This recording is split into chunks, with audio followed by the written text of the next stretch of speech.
In the last year, he was in hospital about 5 times with chest infections, confusion, urine infections. Those hospital experiences were never great. Change of environment really unsettled him. There was one admission, though. Everything seemed to go wrong.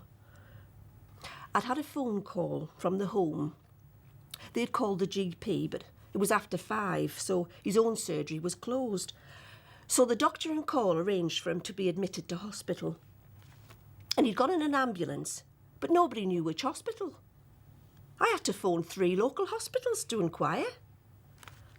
He was in 3 different wards on the first day, and the staff were so busy. Then he got transferred to a medical ward for older people. And they didn't seem to know anything about Jack when I asked how he was. And for the first 2 weeks, the staff insisted on calling him by the wrong Christian name. At that time, it probably didn't even matter to him, but it mattered to me. One time, the wrong name was actually written on the notice board above his bed.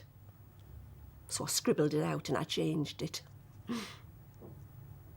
Following day, they changed it back. Little things like that really made me worry. Several times when I went to visit Jack, the staff had moved his bed to a different bay on the ward. I mean, obviously, the first thing you think of when you arrive at the bed on the ward and see somebody else in it, or worse still, on one occasion the bed was actually empty. Just the mattress was there. And you think, my goodness, what's happened? I remember being quite traumatised on that particular occasion.